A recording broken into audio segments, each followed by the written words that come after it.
అయ్యప్పస్వామి మహత్యం పేదభక్తుడి పాలు శబరిమల వాసుడు భక్తరక్షకుడైన శ్రీ అయ్యప్పస్వామి యొక్క మహత్యాన్ని ఆయన తన భక్తుల పట్ల చూపిన కరుణను తెలిపే ఒక చిన్న కథ. పూర్వకాలంలో అయ్యప్పస్వామి ఆలయం ఉన్న శబరిమల పర్వత ప్రాంతానికి సమీపంలో రామయ్య అనే నిరుపేద భక్తుడు ఉండేవాడు. రామయ్యకు చిన్న పాల వ్యాపారం ఉండేది. దానితోనే తన కుటుంబాన్ని పోషించుకునేవాడు. రామయ్య ప్రతిరోజూ తాను అమ్మే పాల నుండి కొద్దిగా తీసి దాన్ని తన ఇష్టదైవమైన అయ్యప్పస్వామికి నైవేద్యంగా సమర్పించాలని కోరుకునేవాడు. రామయ్య భక్తి పరీక్ష. ఒకరోజు రామయ్య తెల్లవారుజామునే తన కుటీరం నుండి పాలు తీసుకుని శబరిమలకు బయలుదేరాడు. స్వామివారికి సమర్పించడానికి ఒక చిన్న కుండలో స్వచ్ఛమైన పాలను ప్రత్యేకంగా ఉంచుకున్నాడు. రామయ్య పర్వతమార్గంలో నడుస్తుండగా దారిలో ఒక పాత మనిషి కనిపించాడు. ఆ వృద్ధుడు ఆకలితో దాహంతో చాలా నీరసంగా ఉన్నాడు. వృద్ధుడు రామయ్యను ఆపి, నాయనా, నాకు చాలా దాహంగా ఉంది, దయచేసి తాగడానికి కొంచెం పాలిస్తావా అని ప్రాధేయపడ్డాడు. రామయ్య మనసులో వెంటనే తటపటాయించాడు. ఈ పాలు నేను అయ్యప్పస్వామికి నైవేద్యంగా పెట్టాలని తీసుకువెళ్తున్నాను. వీటిని ఈ వృద్ధుడికి ఇచ్చేస్తే నేను స్వామికి ఏమి సమర్పించగలను? అయ్యప్పస్వామి సంకల్పం.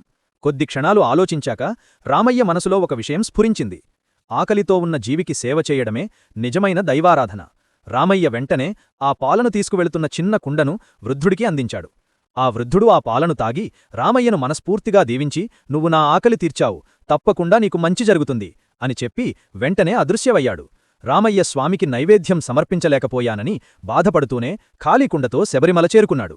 ఆలయం ముందు నిలబడి స్వామివారిని చూస్తూ, స్వామీ, నేను నీకు ఇవ్వాలనుకున్న పాలను ఆకలితో ఉన్న వృద్ధుడికి ఇచ్చేశాను. నాకు వేరేమీ ఇవ్వడానికి లేదు. ఈ ఖాళీకుండ నా శుద్ధమైన భక్తి మాత్రమే నా నైవేద్యం అని కన్నీటితో ప్రార్థించాడు. అద్భుతం! రామయ్య ఆలయం లోపలికి వెళ్లి స్వామివారి విగ్రహం ముందు మోకరిల్లి నమస్కరించాడు.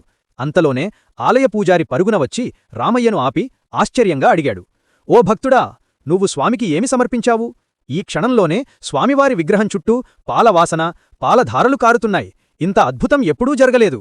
ఆలయంలో ఉన్నవారంతా స్వామివారి మహత్యాన్ని చూసి ఆశ్చర్యపోయారు.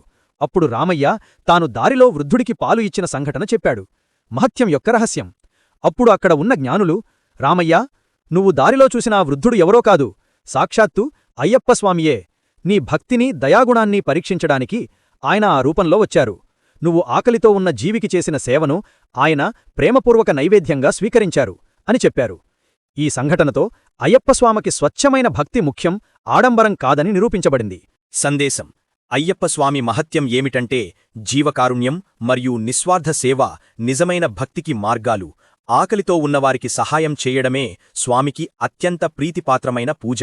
లోకా సమస్తా సుఖినో భవంతు. Thank you for watching video.